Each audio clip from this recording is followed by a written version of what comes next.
पत्र निद्रा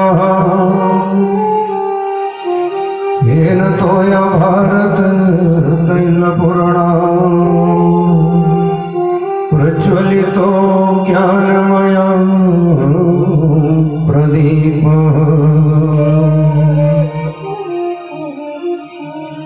ध्येयं सदा परिभवघनमभीष्टदोहं तीर्थास्पदं शिवविरञ्जन्युतं शरण्यं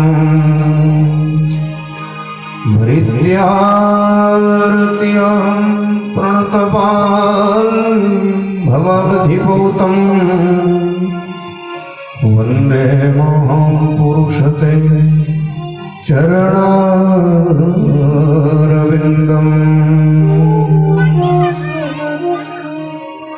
विनायकं गुरुं भानु ब्रह्मा विष्णु महेश्वरा सरस्वतीं प्रणम्यादौ सर्वकार्यार्थं सिद्धये ॐ श्रीमन्महागणाधिपतये नमः। ॐ भूर्भुवस्व श्रेष्ठदेवताभ्यो नमः। ॐ श्रीकुलदेवताभ्यो नमः। ॐ श्रीस्थानदेवताभ्यो नमः। ॐ श्रीग्रामदेवताभ्यो नमः। ॐ श्री एतत्करं प्रधानदेवताभ्यो नमः। ॐ श्री सच्चिपुरन्दराभ्यां नमः। ॐ श्रीवाणी हिरण्यगर्भाभ्यां नमः। ॐ श्रीलक्ष्मी नारायणाभ्यां नमः। ॐ श्री उमा महेश्वराभ्यां नमः। ॐ श्री सर्वेभ्यो देवेभ्यो नमः। श्री सर्वेभ्यो ब्राह्मणेभ्यो नमः। श्री सर्वेभ्यो तीर्थेभ्यो नमः। ॐ श्रीमाता पितृ गुरुचरणकमलेभ्यो नमो नमः।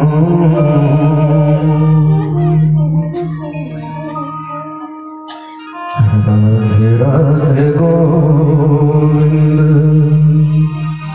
गोविंद राधे राधे राधे गोविंद गोविंद राधे राधे राधे गोविंद गोविंद राधे राधे राधे गोविंद गोविंद राधे राधे राधे गोविंद गोविंद राधे।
गोविंद राधे राधे राधे गोविंद गोविंद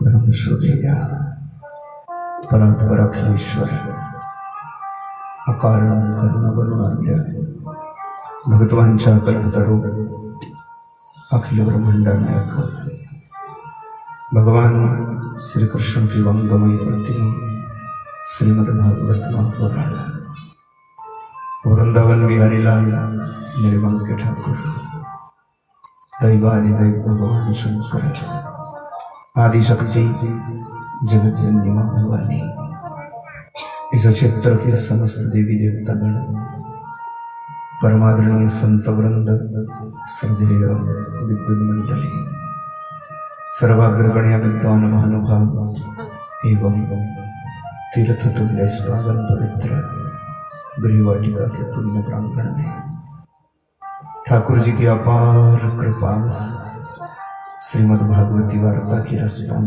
करता पावन पवित्र आप समस्त पुण्यात्माओं सर्वविदित हैं श्रीमद् भागवती कथा को लेकर हम आप सब सम्मिलित रूप से एकत्रित हैं। आज हमारे यहाँ इस ज्ञान महायज्ञ का 7वां दिवस है।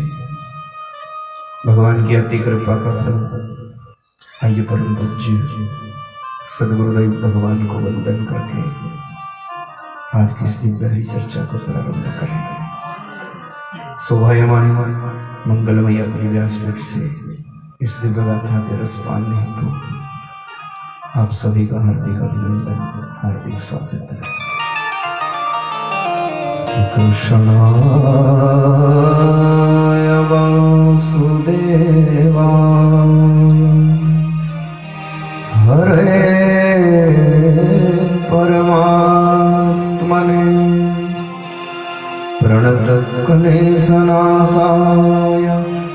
गोविंदाय नमो नमः। पापनासनी गंगा जी के किनारे बैठे बैठे कुरुवंश के महाराज परीक्षित को आज 7 दिन हो गए। 7 दिन पहले कलियुगी माया से संत का अपमान हो गया इनसे और लगा था श्राप आज से 7 को तक्षक ना गाएगा काट खाएगा तेरे को। अपनी मुक्ति का उपाय करते हुए सर्वस्व छोड़कर जा बैठे थे गंगा जी के किनारे। अनायास कहीं से महामुनि सुखदेव आ गए थे।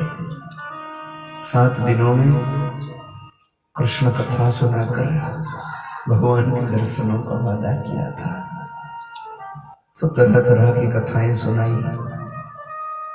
भगवान के अवतारों की कथा सुनाते सुनाते कृष्ण कथा जब सुना रहे तो महाराज परीक्षित के हाव भाव बदले नजर आए।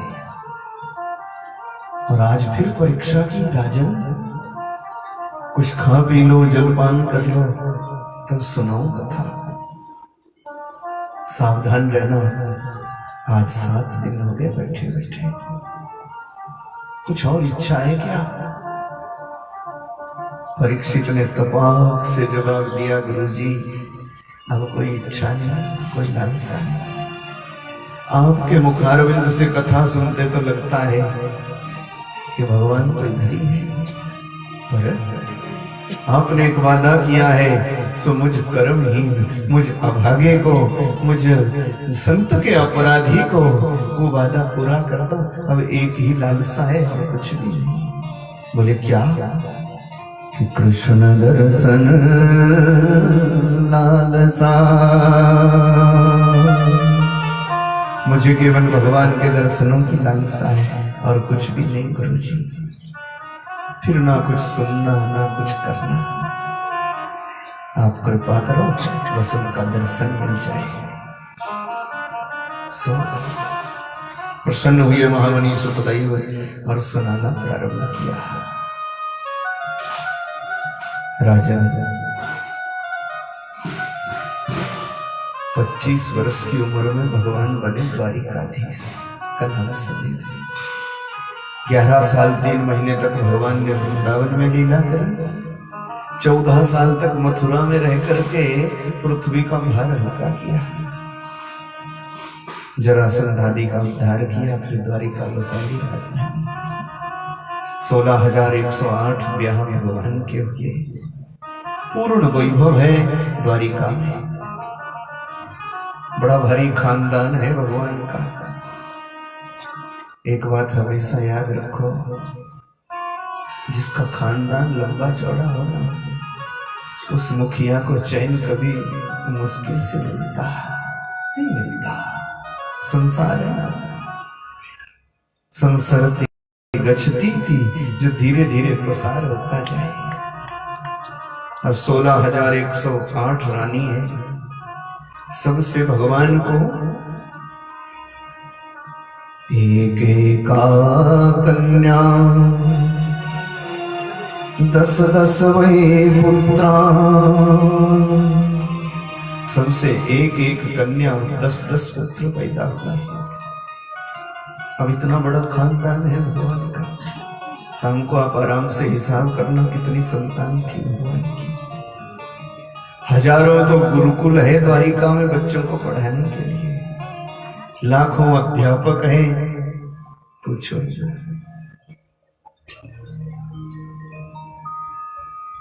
भगवान के सबसे श्रेष्ठ महारानी है रुक्मणी। रुक्मणी का बड़ा पुत्र है प्रद्युम्न। और भी भगवान की 8 पटरानियों के 10-10 पुत्र हैं। उनके तो नाम बताए भागवत में। 80 के तो नाम बताए और फिर सीधा कह दिया 16,108 रानियों को एक एक कन्या 10-10 वही पुत्र। इतना बड़ा खानदान है। चिंता रहती है कभी यहां से कोई बुरी खबर ना आ जाए, कभी यहां से। बड़ा खानदान है ना। ये शिक्षा मिलती कि बड़े खानदान का जो मालिक हो उसको बड़े सावधानी से रहना पड़ता है। उसको सुख किनारे छोड़ के जीवन जीना पड़ता है।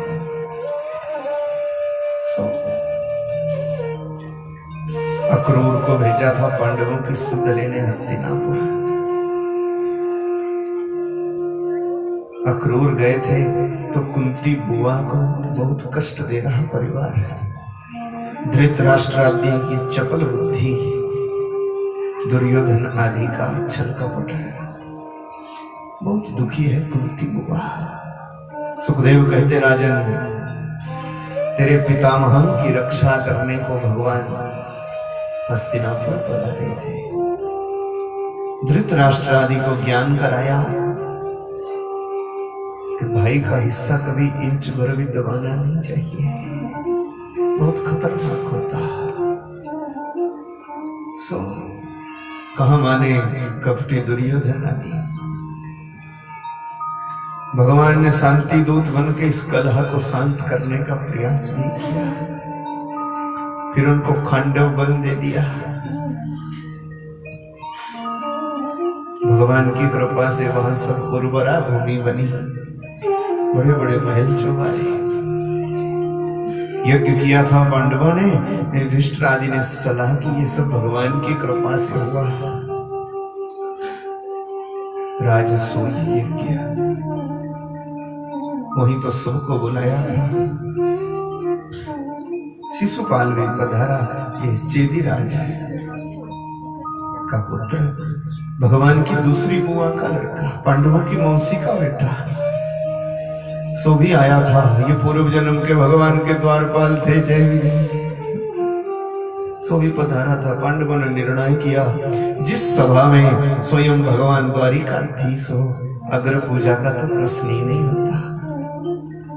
शिशुपाल ने विरोध किया था। ये ग्वाला जरासंध के डर से गया, समुद्र के बीच में छुप करके रहता।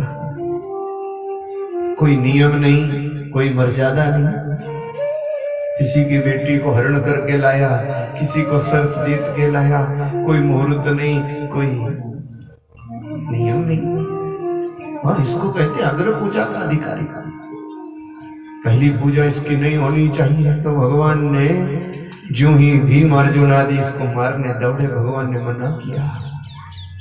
ये जो शिशुपाल है ना, जब पैदा हुआ था बुआ के घर में, तो इसके अलग से 2 आंख और 2 भुजा लगी थी, 2 बाजू अलग से, 4 बाजू थे, 4 आंख थी।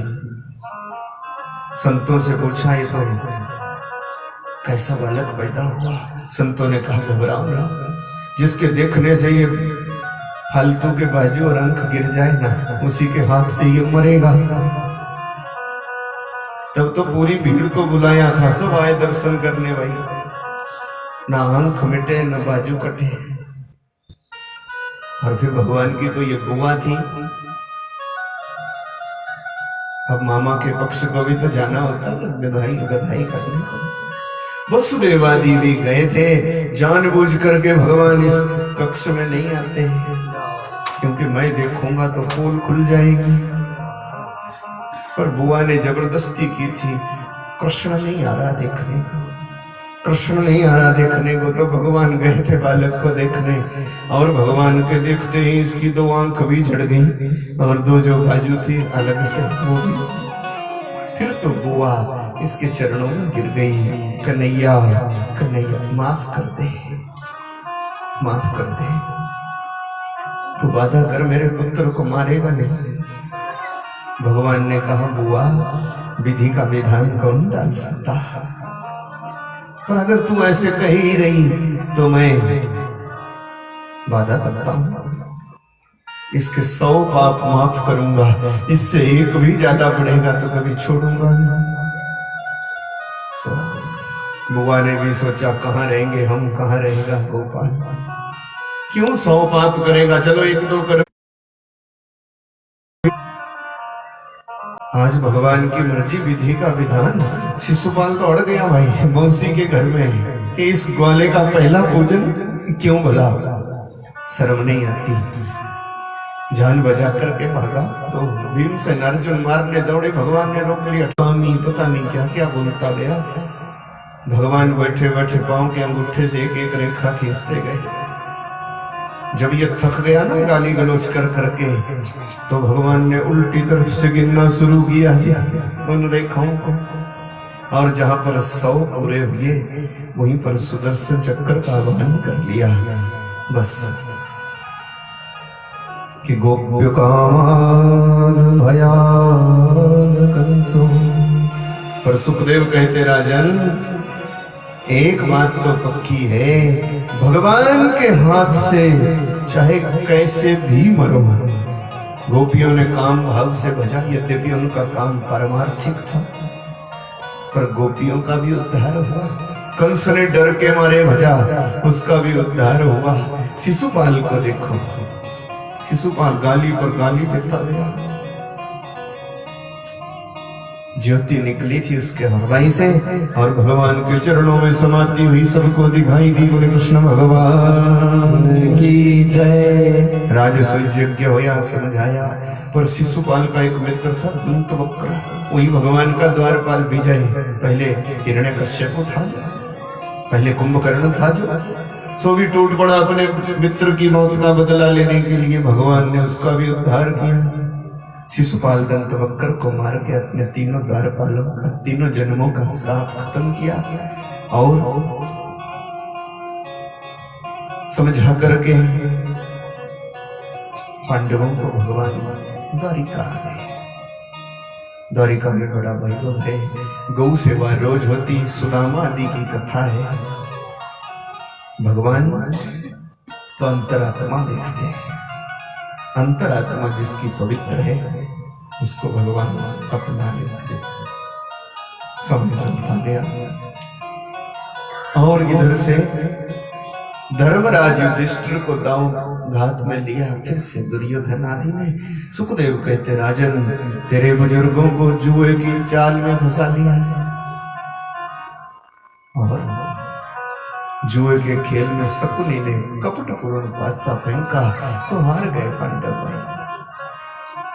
द्रौपदी का अपमान हुआ भरी सभा में। तब भगवान द्वारिकाधीश ने तेरी दादी की रक्षा करी, राजन, भगवान की शरण जो रहता ना, उसको दुनिया का कोई दुख, कोई पीड़ा, कोई कष्ट त्रास नहीं दे सकता है। भगवान की कृपा का हाथ है तेरे बुजुर्गों के सिर पर, इसीलिए वनवास भी मजे से काट रहे हैं। 1 वर्ष का अज्ञातवास काटा, फिर भगवान ने समझाया, नहीं माने थे, और अंत में महाभारत का युद्ध करा के पृथ्वी का भार हल्का कर दिया। सुता आपको मैं सुनाया था। तेरे बुजुर्गों को वरदान देकर भगवान फिर से द्वारिका आ गए थे। कुंती ने दुखों की मांग करी थी, शुरू में हम सुने थे, तो भगवान द्वारिका चले गए। अब बड़ा खानदान है ना, इसलिए डर रहता। तो बड़ा खानदान जिसका हो, उसको ये सीख इस कथा से लेनी चाहिए कि भजन का शरण लेकर के रखो, भगवान की शरण रहो। भजन की शरण करोगे, भगवान की शरण रहोगे, तो बड़े से बड़ा दुखड़ा परमात्मा का नाम काट देता हो। यही नियम सिखाते अपने बच्चों को। रोज भगवान का नियम था द्वारिका में, शाम को बैठ करके पूरे खानदान को घड़ी 2 घड़ी भगवान की कथा सुनाते, वही सत्संग करते। बोले नारायण भगवान की जय। सत्संग सहन शक्ति देता, सुख तो है, दुख आते भी देर नहीं लगती। सत्संग हमारे को सिखाता है कि सुख भी मुझे प्यारे हैं, दुख भी मुझे प्यारे हैं। सत्संग के बिना दुख तो सहन होता ही नहीं, पर सुख भी सहन नहीं होता। थोड़ा सा सुख आए और जीवन में सत्संग नहीं हो, संतों की कृपा नहीं हो, सत्संग कभी आया नहीं हो ना, तो थोड़ा सा सुखी होने पर भी लोग उपद्रव प्रारंभ कर देते हैं। किसी को चैन से सोने नहीं देते, बैठने नहीं देते, थोड़ा बहुत सुख आ जाए तो। और ये तो कलयुग है, इसमें लोग अपने दुख से दुखी नहीं है, दूसरे के सुख से दुखी है। कृष्ण भगवान की जय। सत्संग हमारे को सिखाती कि सुख भी मुझे प्यारे हैं, दुख भी मुझे प्यारे हैं, सुख भी मुझे प्यारे हैं, दुख भी मुझे प्यारे हैं, सुख भी मुझे प्यारे हैं, दुख भी मुझे प्यारे हैं। छोड़ो मैं किसे भगवन, दोनों ही हमारे हैं। छोड़ो मैं किसे भगवन, दोनों ही हमारे हैं, सुख भी मुझे प्यारे हैं, दुख भी हमें प्यारे हैं। सुख भी कर्मों से आता, दुख भी कर्मों से आता, ये सीख मिलती सत्संग से। नहीं तो सुख भी बचा नहीं सकते लोग, और दुख तो कौन बचा सके दुनिया में। तो अपने बाल बच्चों को रोज कथा सुनाते हैं कि सत्संग की शरण रहो, तभी संसार में सहन करने योग्य रह सकता है। सुख में तेरा सुमिरन करूं, दुख में फरियाद करूं, सुख में तेरा भजन करूं, दुख में फरियाद करूं, जिस हाल में रखे मुझको उस हाल में याद करूं,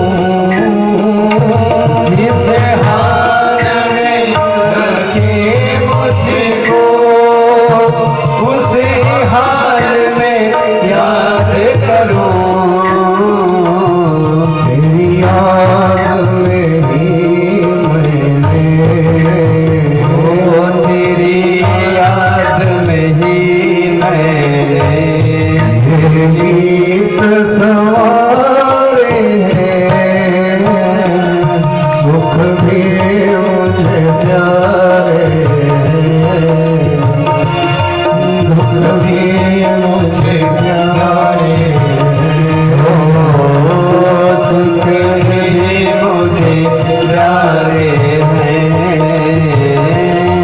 दुख भी मुझे प्यारे हैं। सुख दुख सहन करने की ताकत देता सत्संग, इसीलिए रोज अपने बालकों को सत्संग सुनाते और एक बात सुनाते भगवान हमेशा कि देखो भाई, थोड़े समय में कल युग आने वाला है, हमारा समय पूरा होगा तो कल युग आएगा।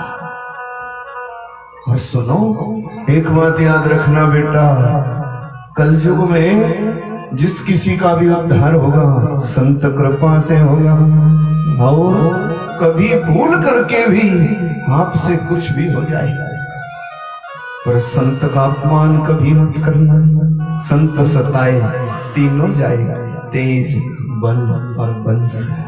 संत को सताने से तेज भी खत्म हो जाता, बल भी खत्म हो जाता, और भले चंगे खानदान भी तबाह हो जाते, मिट जाते। याद रखना बच्चा, रोज अपने बालकों को यही पाठ पढ़ाते। बड़ा खानदान था ना, इसीलिए समझाते हैं रोज के रोज। ऐसे ही समय चलता गया। भगवान के बड़े बेटा प्रद्युम्न है, प्रद्युम्न का पुत्र अनिरुद्ध है, पर ये तो भगवान है ना। अनिरुद्ध 20 वर्ष का है, प्रद्युम्न 40 वर्ष का है, और कृष्ण 16 साल के। बोली कृष्ण भगवान की जय। पोता 20 साल का है, पुत्र 40 का है, और पिताजी 16 साल का। 120 वर्ष हो गए भगवान को आए हुए। सुखदेव कहते राजन, एक भी उनका बाल काला सफेद नहीं हुआ और एक भी दांत नहीं गिरा। योगेश्वर है वो। ये योग की तो महिमा है, इसीलिए योग करना चाहिए। आसन, नियम, प्राणायाम ये सब करना। 8 अंग होते योग के, सो सब रखो जरूर। जम, नियम, आसन, प्राणायाम, प्रत्याहार, धारणा, ध्यान और समाधि, ये 8 है। योगी भगवान को बड़ा प्यारा है, इसीलिए गीता में कह दिया ना, और सब छोड़, ज्ञानी से भी परे मेरे को योगी है। इसीलिए तस्मात् योगी भव अर्जुन, अर्जुन योगी बन। और योग से प्राप्ति है भगवान की, ये एक साधना है। रोज सिखाते अपने बच्चों को, और अंत में रोज के रोज एक ही पाठ पढ़ाते हैं कि देख भाई, कभी भी संत का अपमान नहीं करना, कभी भी संत का अपमान नहीं करना। और हुआ क्या, कलयुगी माया। 120 वर्ष के भगवान हुए तो ब्रह्मा जी आ गए। ब्रह्मा जी ने कहा अब पृथ्वी का भार पूरा होगा, हल्का हो गया, अब आप अपने धाम जा सकते। भगवान ने तो हंसी करी, मजाक उड़ाया ब्रह्मा जी का। यहाँ सांस सांस का हिसाब है, और हमारे को 5 साल पहले ही ले जाएगा। हमारे अभी 5 साल बचते। ब्रह्मा जी ने कहा प्रभु, देवी देवताओं का दुख अब दूर हो गया, आप आए थे पृथ्वी का भार हल्का करने को, सब पूरा हो गया। अब आपकी इच्छा, हम तो आपको कहने आए हैं, प्रार्थना करने। भगवान ने कहा अभी भार हल्का थोड़ी हुआ।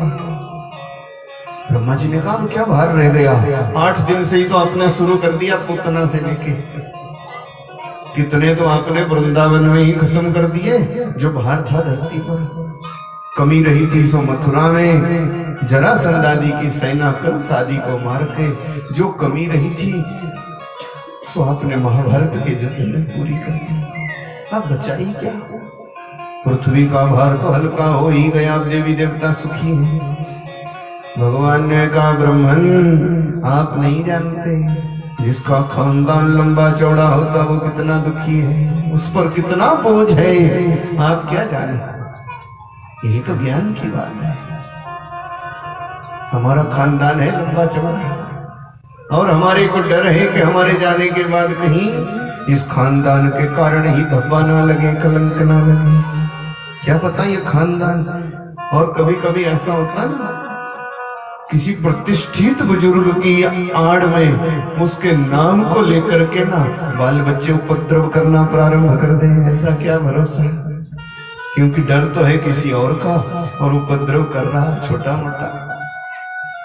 भगवान ने सिखाया, बहुत सीख है इस भागवत में। ब्रह्मा जी से कहा पहले मैं अपने खानदान को ही खत्म कर दूंगा। क्यों? क्योंकि जाने के बाद कलेश न रहे। मुझे मालूम है कलयुग आएगा और कलयुग में बड़े बड़ों की बुद्धि बिगड़ते देर नहीं लगती। ब्रह्मादि देवता तो चले गए और यहाँ क्या हुआ? वही बात भगवान का अंतर्जामी है। एक दिन भगवान के बच्चे खेलते खेलते जा रहे समुद्र में, द्वारिका के पास समुद्र के किनारे, और वहीं भगवान की माया नारद आदि 11 महात्मा आए। एक तरफ को मंडली बैठी है संतों की, और बैठे बैठे कृष्ण गोविंद हरे मुरारे हे नाथ नारायण वासुदेव श्रीमन नारायण नारायण नारायण हरे राम राम राम हरे हरे हरे कृष्ण कृष्ण कृष्ण हरे हरे। भजन कर रहे, भजन कर रहे। भगवान के बालक भी जा रहे थे टहलते टहलते, हट्टे कट्टे पहलवान हैं सब, सैकड़ों की संख्या में। हो समय का जो बड़ा प्रबल होता है। सुखदेव कहते राजन एकदम नजर पड़ गई इन संतों की मंडली पर, और भगवान के बालकों ने कहा सुनो, ये तो वही है जो पिताजी रोज सुनाते रहते कि इनका कभी अपमान नहीं करना, ये 3 काल की बात जानते। तो कहा चलो क्यों ना इनकी परीक्षा कर लें, कुछ जानते भी है कि नहीं जानते। और ऐसा अपराध कर बैठे वही संतों की परीक्षा करने को चले। माया तो थी भगवान की राजन, क्या कि जाको प्रभु दारुण दुख दे ताकि मती पहले हरि ने। भगवान जिसको दुख देने का विचार करते उसकी मति हर लेते पहले। भगवान के बालकों ने सोचा परीक्षा करें, पर कैसे? सब थे हट्टे कट्टे।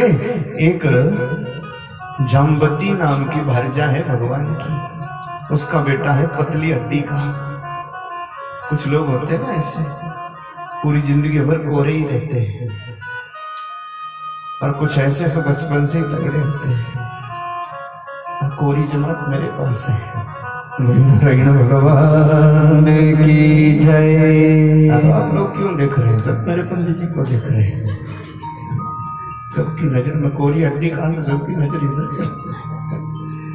हाँ नहीं, ये तो अभी छोकरा है, दोहरा हो जाएगा थोड़े दिन में, देखना।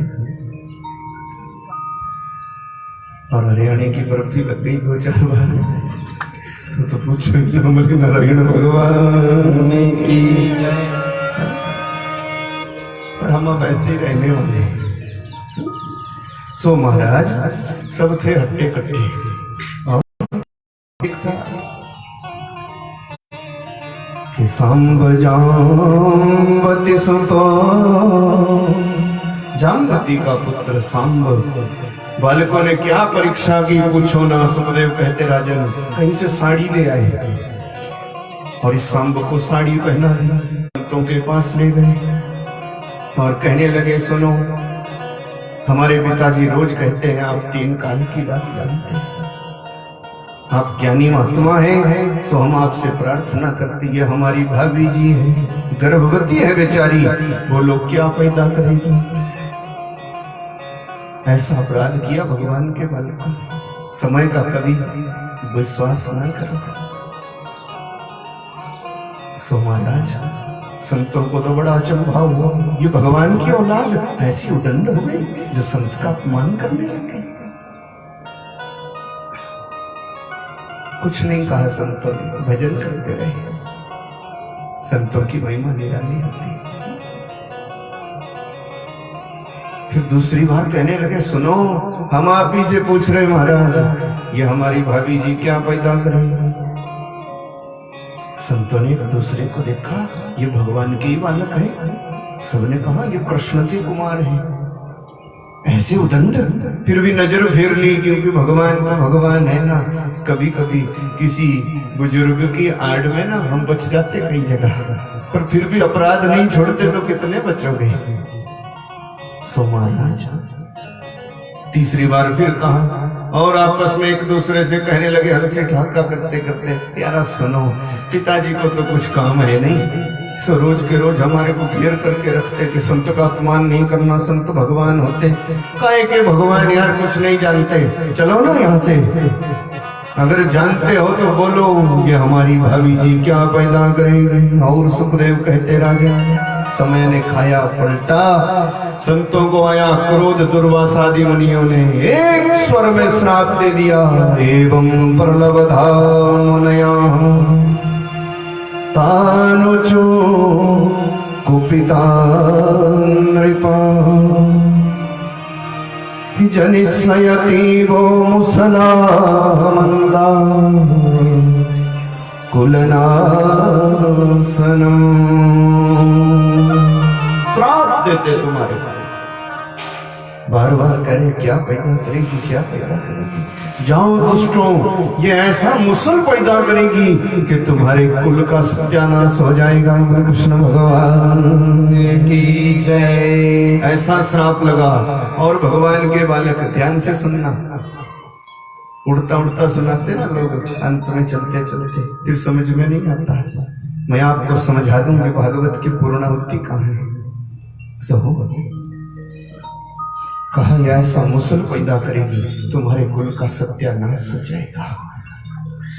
फिर भी हंसी ठाका करने लगे, मुसल पैदा करेगी, ये भाभी जी थोड़े ही है, इसका मतलब ये कुछ नहीं जानते।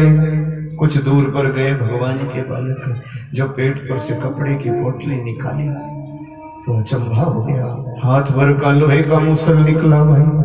अब डरे थे भगवान के बालक और दौड़ते दौड़ते कृष्ण जी के पास नहीं गए, क्योंकि द्वारिकाधीश थे तो फटकार मिलती, रोजी तो फटकारते थे, संत का कभी अपमान नहीं करना। कथा सिखाती हमारे को, कभी कभी छोटे बच्चे कोई ना कोई शरारत करके, कोई ना कोई उपद्रव करके बड़े बूढ़ों की शरण लेते, और बड़े बूढ़े भी कहते कोई बात नहीं, कोई खतरा नहीं। बड़े से बड़ा अपराध कर दे तो भी बड़े बूढ़े जिस खानदान में बच्चों का अपराध छुपाते, वो भविष्य में दुखदायी होता। भागवत कहती, याद रखो। इसीलिए बड़े बूढ़े बुजुर्गों को यह ध्यान रखना है, छोटे बच्चों का अपराध कभी छुपाना नहीं है, वो तो आप जहर दे रहे हो भविष्य के लिए। ऐसा कभी ना करो। कभी कभी बूढ़ी माताएं भी मैंने देखी कई जगह बोलने नहीं देती छोटे बच्चों को, कुछ नहीं होता, वो कोरे हैं, चल भाई।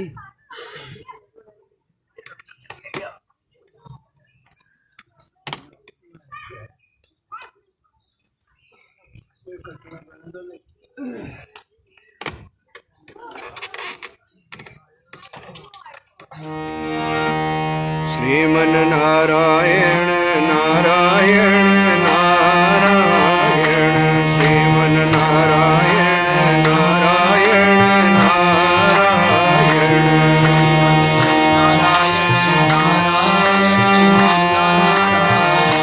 श्रीमन नारायण नारायण नारायण,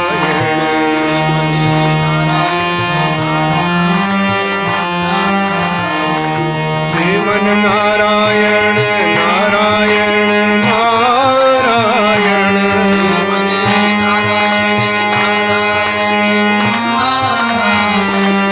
श्रीमन नारायण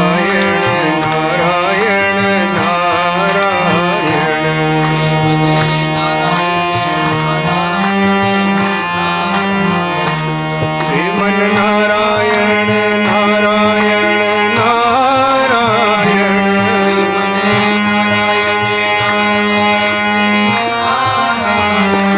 श्रीमन नारायण नारायण नारायण,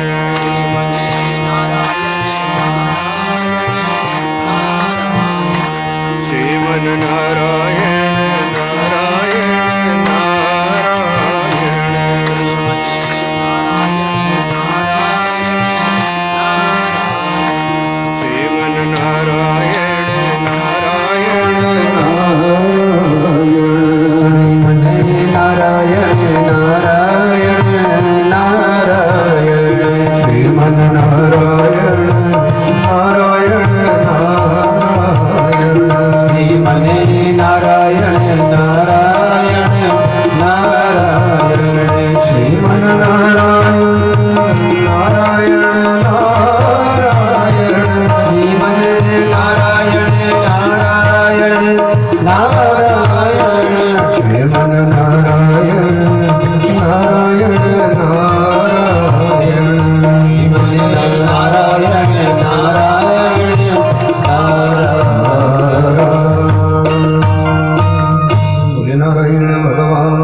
कभी कभी जहाँ बड़े बूढ़े बुजुर्ग छोटे बच्चों का अपराध छुपाते, वो भविष्य के लिए अच्छा नहीं। चले गए भगवान के बालक दौड़ते दौड़ते, क्योंकि कन्हैया से द्वारिकाधीश से तो डर लगा। दादाजी नाना जी के पास गए जो बहुत बूढ़े हो गए हैं उधर से, और नाना जी से कहा ये गलती हो गई। आज नाना जी की भी मति क्या मारी गई। पहले तो एक कदम भी कृष्ण के कहने बिना रखते नहीं थे, पर आज छोटे बच्चों से कहा कोई बात नहीं, छोटा मोटा अपराध हो जाता, द्वारिकाधीश को पता नहीं लगना चाहिए, कृष्ण को मत बताना।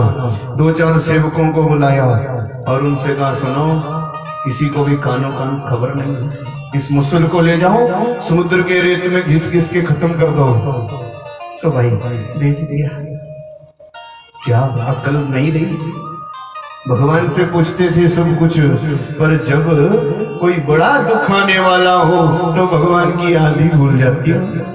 यही तो संसार है, सीख है इसका था पड़ेगा। सो सेवक तो गए बेचारे, समुद्र के रेत में मुसल को, लोहे का मुसल घिस घिस करके खत्म करने लगे। जो कट निकला ना लोहे का कट तो जानते हैं, कट निकला, उससे एक मैरक नाम की विषैली मदिरा का कुंड बन गया समुद्र के किनारे। महाविषैला, संतों का श्राप है।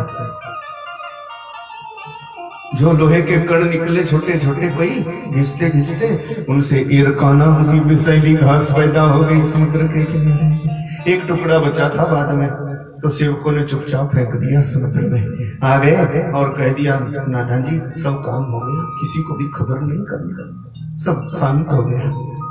लोहे के टुकड़े को मछली निकल गई, मछली को जाल डाल के मछुआरे ने पकड़ा, मछली के पेट से निकला लोहे का टुकड़ा, बड़ा तीखा पैना।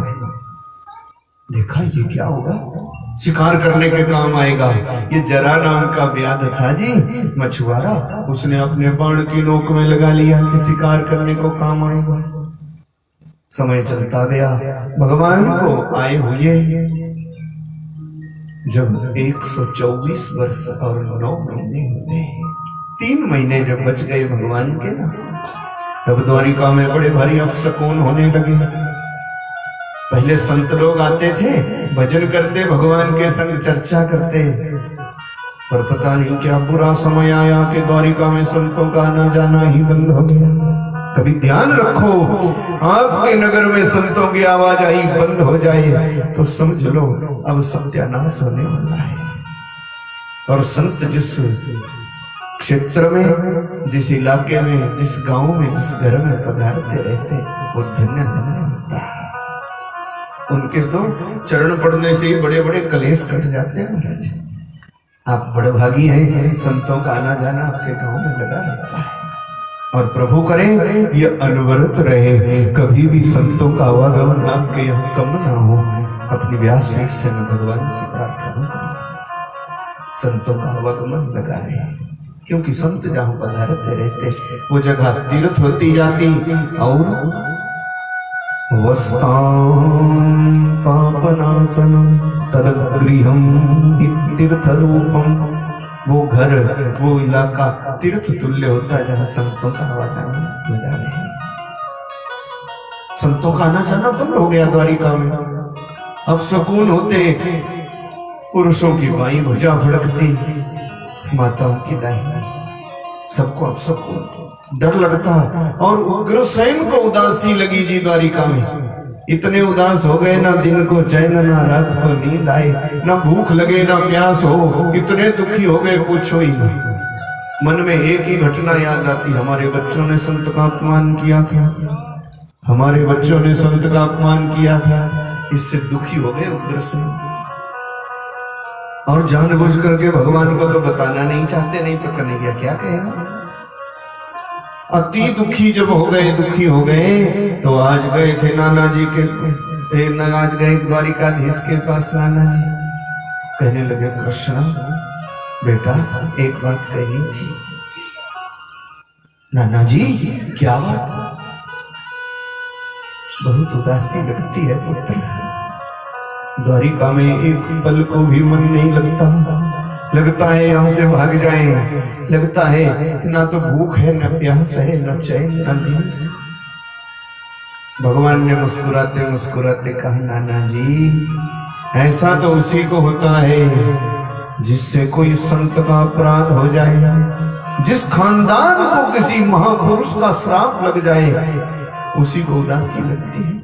आप याद रखना, बड़ी मेहनत करके पाई पाई जोड़ के आपने बढ़िया बंगला बनाया कि बुढ़ापे में काम आएगा, आराम करेंगे, मजे से रहेंगे, और कदाचित सब कुछ होते हुए उस घर में आपको ऐसी उदासी लगे, ऐसी उदासी अंदर आए और भागने को मन हुआ, तो समझ लेना आपके खानदान को किसी महापुरुष का श्राप लगा है, आप पर पितर लोग नाराज है, समझ लेना, और जल्दी ही कोई ना कोई बड़ी दुर्घटना होने वाली है। ये बात याद रखना हमेशा। दो चार बात भी याद रखोगे तो आपका भी कल्याण, मेरा भी होगा। ये समझ लेना, बहुत उपद्रव है, मन लगता नहीं है द्वारिका में। भगवान ने कहा तो कोई संत का अपमान हो गया हमारे से, ऐसा लगता है। आप बुजुर्ग आदमी हैं, कभी ऐसा हुआ तो नहीं हमारे से। उग्रसेन ने सोचा ये जादूगर है कि कन्हैया है, ये कैसे समझ गया? मेरे मन में जो चल रहा है सब समझ गए। और उग्रसेन बताते कैसे, बूढ़े भी कमाल के होते हैं कभी कभी। यूं सोचा उग्रसेन ने, ऐसा तो कुछ याद नहीं आता, संतों का तो हमारे से अपमान हुआ नहीं। भगवान ने कहा, नाना जी जरा ठीक से याद कर लो, ऐसा कुछ हुआ हो तो। ना याद नहीं आता अपनी जिंदगी में। फिर भगवान ने कहा, ना अभी भी सोच लो। नाना जी कोई हमारे से संत का अपराध, कोई हमारे बच्चों से गलती हो गई हो, अंतर्यामी है ना भगवान। तब उग्रसेन ने सोचा मना करते जाएंगे तो थोड़ी देर में अपने आप ही कह देगा, इसीलिए नाना जी तो होशियार बन रहे। नाना जी ने फिर धीरे धीरे कहा, ऐसा तो कुछ याद नहीं आता, पर हाँ, एक बार हमारे बच्चों से थोड़ा सा अपराध हुआ था, पर कन्हैया वो तो डरने की जरूरत नहीं है, सो तो हमने सब खत्म करा दिया। भगवान ने कहा, नाना जी पूरी कहानी सुनो, क्या हुआ? पूरी कथा सुनाई तो भगवान ने कहा, अब हमारा खानदान बचेगा नहीं, अब हम बचने वाले नहीं है नाना जी। ये उदासी उसी का फल है कि सब कुछ होते हुए भी आपको वहां रहना मिलेगा नहीं, क्योंकि संत का अपमान हो गया। अब क्या करना है कन्हैया? बोले अब एक ही उपाय है, चलो सब समुद्र के किनारे और भजन शुरू कर दो, बस उसी से बेड़ा, आगे का रास्ता सुधार लो, यहाँ का तो बिगड़ा ही बिगड़ा। सो भगवान, कुछ नई बहुएं थी, छोटे छोटे बाल बच्चे, बिल्कुल छोटे छोटे, कोई पुत्र बहुएं पर पुत्र बहु, उनको तो रखा द्वारिका में, और जितना भी अपना खानदान था सबको लेकर के भगवान प्रभास क्षेत्र चले गए। समुद्र के किनारे अपने अपने तंबू गाड़ लिए, सबने भजन करने की व्यवस्था करी, रोज कीर्तन करते भजन करते भाई। भगवान की आयु को जब एक दिन शेष रह गया, समय प्रबल है, हमेशा ध्यान रखना, समय के आगे किसी की नहीं चाहिए। एक दिन जब शेष रह गया, भगवान ने तो बड़ा बचाया, पर कैसे बचाए भगवान? कर्म प्रधान विश्व करि राखा, कर्म प्रधान विश्व करि राखा, को जस करहि तस फल चाखा, जो जस करहि तस फल चाखा। कर्म की प्रधानता है, जो जैसा कर्म करे वैसा फल पाए। भगवान भी क्या करेगा? एक दिन बचा था जिनका, सो पूरा खानदान भाई भजन के बाद दोपहरी को टहलने निकला समुद्र के किनारे। लीला भगवान की, आज तक टहलने नहीं जाने दिए भगवान ने 3 महीने तक, और आज निकले घूमने को ना बड़े बड़े जदुवंशी हट्टे कट्टे लाखों की संख्या में समुद्र के किनारे।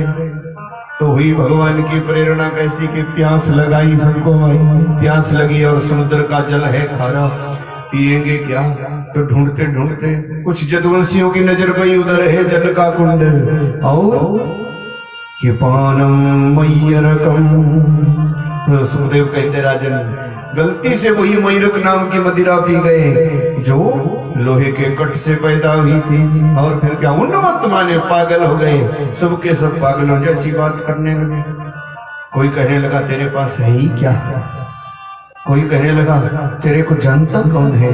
और पहले तो ये वाणी की बहसबाजी हुई, फिर लात घुंसा हुआ, फिर पास में कुछ था नहीं तो वही लोहे के चूरे के जो एरका नाम की घास पैदा हुई थी, उसी को उखाड़ करके विषैली घास एक दूसरे को मार मार के ना लहू लुहान हो गए सारी जदवंशी भाई। हाहाकार मच गया, बचाओ बचाओ, मारो मारो, बस यही शब्द सुनाई देते थे।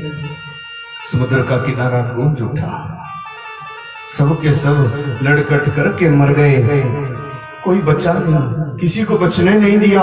एक एक को मारने के लिए 20-20 हो गए। ऐसे लड़कट करके भगवान का खानदान खत्म हो गया।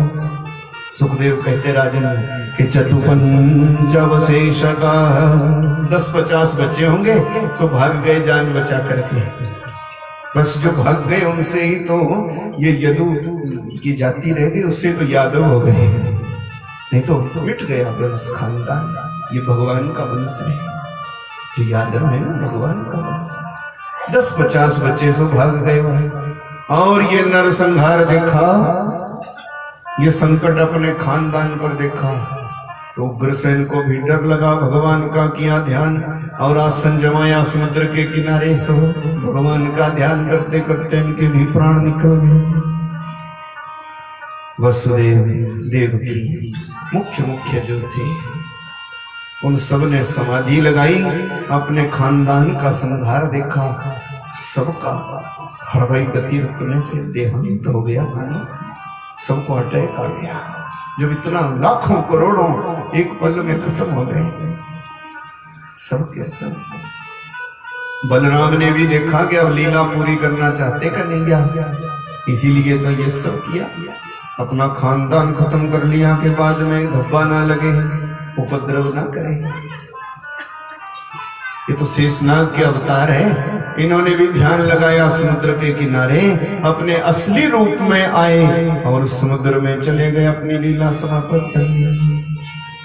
कि राम समुद्र वेलायां योगमास्थाय पौरुषं तत्यज्य मानुष्य लोकम। समुद्र के रास्ते गति को प्राप्त हुए, बलराम मनुष्य लोक छोड़ दिया, अपने लोक को चले गए। शेषनाग के अवतार थे। अब रह गए भगवान कृष्ण द्वारिकाधीश। दुनिया को सिखाया कि बड़े खानदान का जो मुखिया है उसकी हालत क्या होती। सोचा द्वारिका जाऊं, छोटे छोटे बाल बच्चे, द्वारिका जाऊंगा तो भी आज आखिरी रात है, कल तो समय पूरा हो रहा। पीपल का पेड़ था प्रभास क्षेत्र में, उसी का किया सिरहाना और अपनी माया के बारे में विचारने लगे। कितनी खतरनाक है हमारी माया, कैसी दुनिया बनी। इसका अर्थ पता क्या होता? कभी कभी बड़े खानदान के मालिक को भी ये पता नहीं लगता ये सब हो क्या रहा है, सोचने पर मजबूर हो जाता। भगवान पीपल के मूल का किया सिरहाना, दाहिनी जंघा पर बाई रखी। कभी कभी होता ना थके हारे आते, सारा दिन भर थक के आए तो चारपाई आंगन में डाल ली और जांग पर जांग रखी, भाई यूं घुमाते सोचते भी रहे। बस पीपल के मूल में भगवान सोच रहे कैसी दुनिया है। ये चिंतन करते करते सवेरा हो गया। आज भगवान को आए हुए 125 वर्ष पूरे हो गए। सुखदेव कहते राजन, उधर सूरज निकला और वही जरा नाम का व्याध जिसने बाण की नोक में वो लोहे का टुकड़ा लगा रखा, आराम की समझ में लोहे का टुकड़ा लगा रखा, शिकार करने को चला सवेरे। तो सूरज की किरण ज्यों पड़ी पीपल के मूल में, भगवान जंघा पर जंघा रख के तलवा हिलाया। भगवान के तलुओं में चक्कर का चिन्ह था, बाएं तलुओं में। हमारे शरीर में चिन्ह चक्कर होते, पुरुषों के बाएं में हो तो अशुभ होते और माताओं के दाहिने में हो तो अशुभ होते। पैर में भी चिन्ह चक्कर होते, हाथ में भी चिन्ह चक्कर होते। हमारे शरीर के अंगों में भी कोई तिल होता, कोई चिन्ह होता, उसकी बड़ी गणना है शास्त्र में। अभी नहीं देखना जी, अभी नहीं, अब शाम को, आज आप फ्री हैं, हाँ ये हिसाब शाम को, और सब माता जी भी अभी नहीं। हाँ बाएं में हो तो शुभ होता और दाहिने में हो तो अशुभ होता। पुरुषों को बाएं में हो तो अशुभ होता, दाहिने हाथ में चक्कर पांव में हो तो शुभ रहता जी।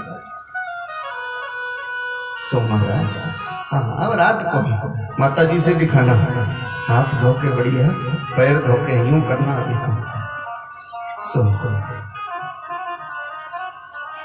भगवान के बाएं चक्कर में तलुए, तो चक्कर में जो वही तो बीमारी थी जिसके बाएं चक्कर, ये बाएं तलुए में था चक्कर का चिन्ह अशुभ है, इसीलिए ठिकाना कहीं लगा ही नहीं। देखो पैदा हुए तो मथुरा की जेल में, लालन पालन हुआ तो गोकुल में, बाल लीलाएं करी तो वृंदावन में, जवानी गई तो मथुरा में। और एक बात बताऊं, इस चक्कर का ही ये प्रभाव था, एक दिन भी भगवान कहीं आराम से नहीं रह पाए।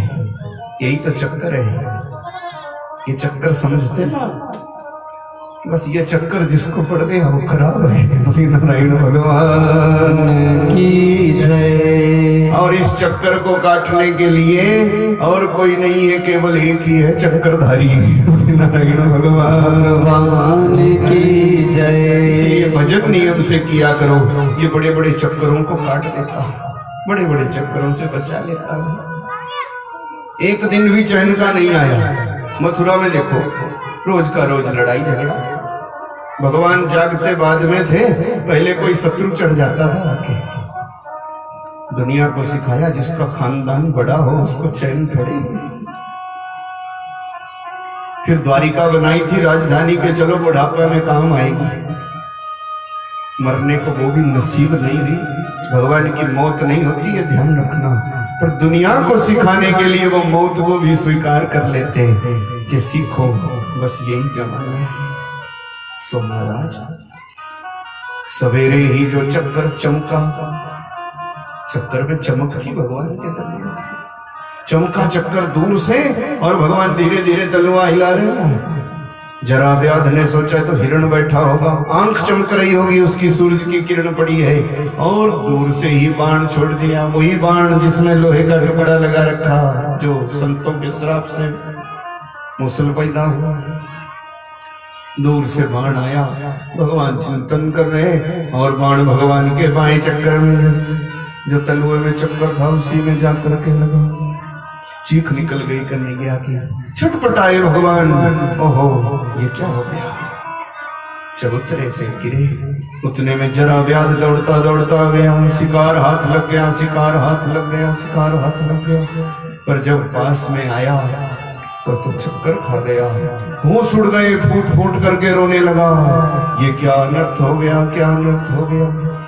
मैंने द्वारिकाधीश भगवान को मार डाला, द्वारिकाधीश भगवान को मार डाला। दौड़ता दौड़ता गया, एक हाथ से भगवान का पैर पकड़ा, बाण खींच करके किनारे फेंका, जोर से पकड़ लिया भगवान का तलुआ, फूट फूट के रोने लगा, प्रभु क्षमा कर दो, क्षमा कर दो, क्षमा कर दो। पर भगवान मुस्कुराते कहने लगे कि मां भैर जरे कर्मं एष कृतो हि मे उत्तिष्ठतं सर्वे लोके मय्यति यत सुकृतिनां परमं पदम्। व्याध तो रो रहा, पकड़ के भगवान को क्षमा कर दो। भगवान ने मुस्कुराते मुस्कुराते कहा, डरो नहीं, जरा उठो, ये सब मैंने ही कर रखा है, कर्म हमेशा कृतो ही में, सब मैंने कर रखा है। बोले मैं नरक में जाऊंगा, ना ना ना ना, स्वर्गे लोके मय्यति जत सुकृतिनां परमं पदम्। स्वर्ग में तेरे को जगह रखी है जहां कई कई जन्मों तक पुण्य करने वाले भी नहीं जाते, तू वहां जाएगा। जा, ये तो अचंभे में पड़ गया। मैंने तो बाण मार के कितना बड़ा अपराध किया और भगवान कह रहे जा तू स्वर्ग में। भगवान ने कहा डरना क्यों, घबराता क्यों है, ये लेन देन का ही तो संसार है। मेरा तेरा पिछला हिसाब रह गया था, सो आज पूरा हुआ प्यारे। विमान आने वाला है, बोल कुछ और चाहिए। मैं बहुत प्रसन्न हूँ, ये ऋण उतर गया, ऋण बंधु संसार है। जरा व्याध ने कहा मैं समझा नहीं। भगवान ने कहा जब हम राम बन के आए थे ना, किष्किंधा का राजा बाली होता था तू, और तेरे को वरदान था कि सामने से मारेंगे तो आधा बल मारने वाले का तेरे को आ जाए। तो मारे कौन तेरे को? ओठ से मारना पड़ा था प्यारे। अपराध तो हुआ, ऋण तो चढ़ ही गया था। तभी हमने ध्यान से ही वरदान दिया था, तो समझा नहीं। अगले जन्म में तेरे हाथ का बाण खा के धोखे से हम भी मरेंगे और मेरा तेरा हिसाब पूरा हो जाएगा। तो जा प्यारे, घबराना नहीं, कर्म हमेशा कृतो ही में, मेरा तेरा हिसाब पूरा हो गया। जरा व्याध ने भगवान की परिक्रमा की, वंदना की, विमान आया, परिवार के साथ विमान पर बैठा भगवान के वैकुंठ धाम को चला गया। बोले कृष्ण भगवान की जय। मगर महाराज समय चलता गया, अब पता लग गया। इतने में उद्धव को कहीं से खबर लगी। उद्धव है भगवान का मंत्री। उद्धव को पता लगा, उद्धव आया दौड़ता दौड़ता, प्रभु ये क्या अनर्थ हो गया। उद्धव पहले बड़ा भारी अकड़बाज ज्ञानी था, पर जब से गया था वृंदावन ना, इसको प्रेम का रंग चढ़ा था, तब से पक्का ज्ञानी हो गया है, भगत ज्ञानी। उद्धव ने कहा प्रभु आपकी लीला धन्य है, अब आप अपनी लीला समेटोगे, हमें क्यों छोड़ दिया, और सब खानदान आपका चल पड़ा, हमें क्यों छोड़ दिया, हम आपके बिना कैसे रहेंगे। फूट फूट के रो पड़ा। भगवान ने कहा उद्धव तेरे जैसे संतों की जरूरत है कलयुग को, मैं जाऊंगा तो कलयुग आएगा और जो संतों की शरण होंगे उनका उद्धार हो जाएगा। कलयुग में संतों के हृदय में बसूंगा। प्यारे तू जहां वृंदावन वो पावनी भूमि है, वहीं पर तप कर ले, कलयुग आएगा, घबराना नहीं, चले जा बद्रीनाथ में समाधि लगा लेना। तेरे से प्रेरणा लेके कलयुग के लोग अपना उद्धार करेंगे, संतों की कृपा से ही सुख होगा। उद्धव ने कहा हम नहीं रह सकते आपके बिना, आपके बिना हम कैसे रहेंगे। भगवान ने उद्धव को भेजना चाहा जबरदस्ती। श्रीमद् भागवत के 11वें स्कंद के 29 अध्याय है और 7वें अध्याय से 28वें अध्याय तक बहुत सुंदर शिक्षा दी भगवान ने उद्धव को, बड़ी लंबी चौड़ी। कृष्णोद्धव संवाद बहुत सुंदर है भागवत में, उसकी कथा तो कई महीने करो तो भी पूर्ण नहीं होती। बहुत सुंदर शिक्षा दी। चला जाओ वृंदावन, फिर समाधि लगा लेना बद्रीनाथ में। उद्धव का मन नहीं कर रहा था। और एक बात और सुनो, वो कैसे बड़भागी जीव होते हैं जिनको भगवान चलते चलते याद करे। वो कैसे बड़भागी होंगे। दुनिया तो परमात्मा को दुख के कारण रोज याद करती ना, महापुरुषों की शरण में जाती, पर ऐसा कौन बड़भागी होता होगा जिसको भगवान भी कभी याद करते होंगे, कभी महापुरुष भी याद करते होंगे। वो कम भाग्यवान नहीं है। भगवान ने चलते चलते किसको याद किया जानते हो? किसको? देखो ना किसी अपनी रानी की याद की, ना किसी अपने खानदान की याद की, ना किसी अपने प्यारे से प्यारे नाता रिश्तेदार की याद की। भगवान ने उद्धव से कहा चला जा। और हाँ एक बात, एक काम याद रखना उद्धव, मैं जाऊंगा कलयुग आ जाएगा, रोते रोते भगवान ने कहा, एक काम करना प्यारे, अगर मेरा विदुर कहीं मिले तो मेरे जाने की सूचना दे देना। वो मिला नहीं बहुत दिनों से, बहुत प्रेमी है हमारा, कभी मिलेगा तेरे को कहीं तीर्थ में तो विदुर को कह देना कृष्ण चला गया। रो करके विदुर को याद किया भगवान। उद्धव को भेजने लगे। उद्धव ने कहा, हम नहीं रहेंगे आपके बिना, कलयुग में हम कैसे रह पाएंगे, आपकी कदम कदम पर बड़ी याद आएगी कन्हैया, हम कैसे रहेंगे। भगवान ने सिर पर हाथ फेरा, उद्धव को आशीर्वाद दिया और कहा, चला जा, घबराने की जरूरत नहीं।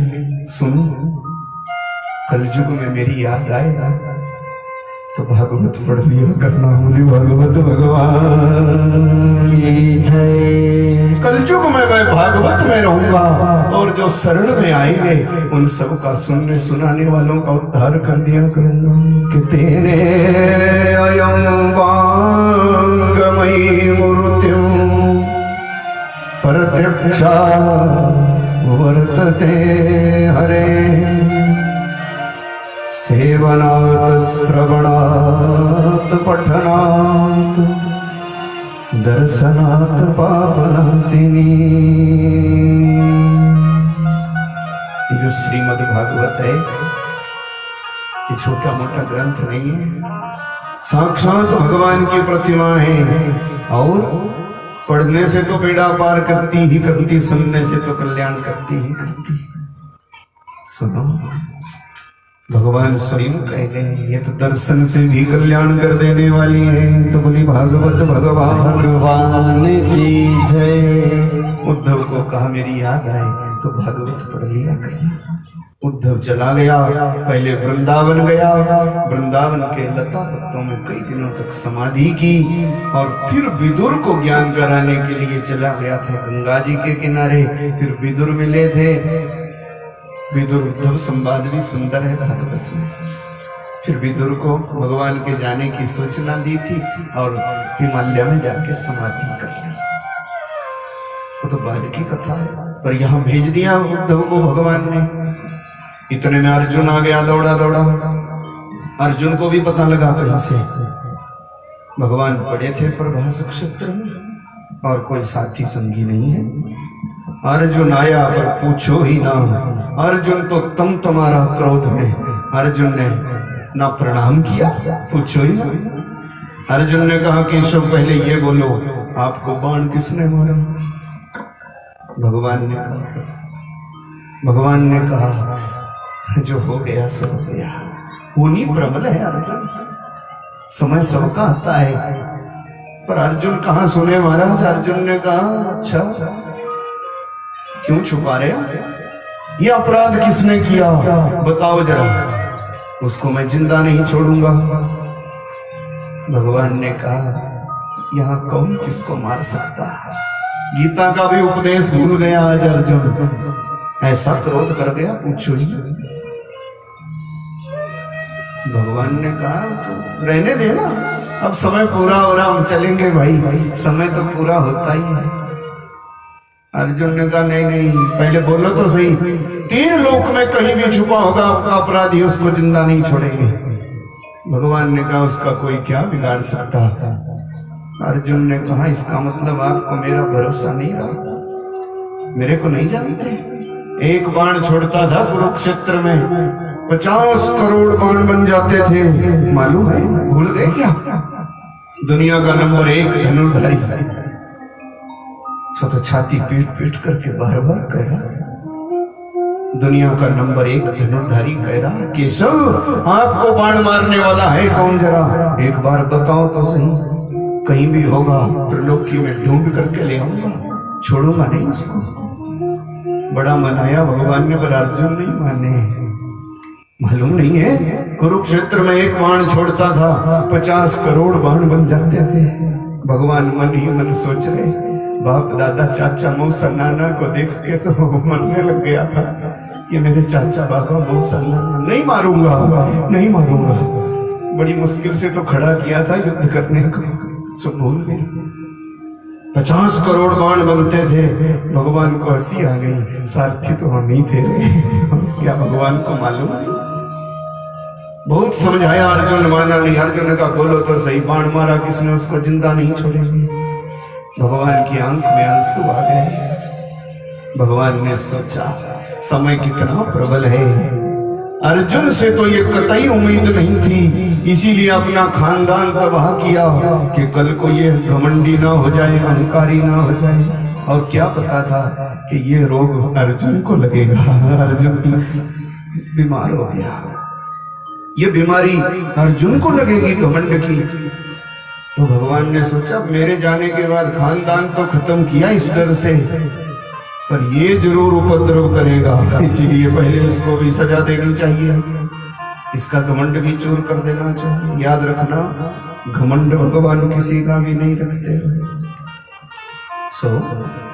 भगवान ने कहा चलिए तो हुआ, हमारे को तो बाण मार दिया सो मार दिया, क्या करना।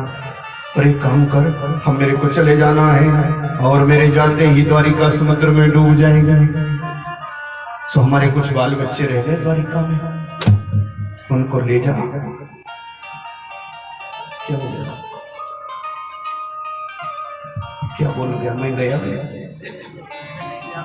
ऐसे कह रहा था, मैं गया। वृंदावन बिहारी लाल की जय। सो महाराज भगवान ने कहा हमारे कुछ बाल बच्चे रह गए द्वारिका में और उनको पहुंचा दो वृंदावन। राधा रानी का आश्रय करेंगे, वृंदावन की रज मिलेगी तो तर जाएंगे।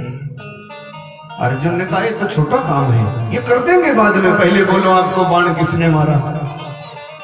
ये तो अपना घमंड छोड़ता नहीं। भगवान ने कहा सो रहने दे, अपने बाण ले जा, सावधानी से जाना, आगे भीलों का नगर आएगा, चोरों के देश आएंगे, लुटेरों की नगरियां आएगी, हमारे बाल बच्चों को सावधानी से छोड़ दे वृंदावन। अर्जुन बड़ा घमंड में फूल के घंटी लेकर के चला। दूसरे रास्ते भगवान गए कि इसका अभिमान चूर हो जाए, चोर बन करके, और सब बाल बच्चों का गहना गांठा लूट लिया।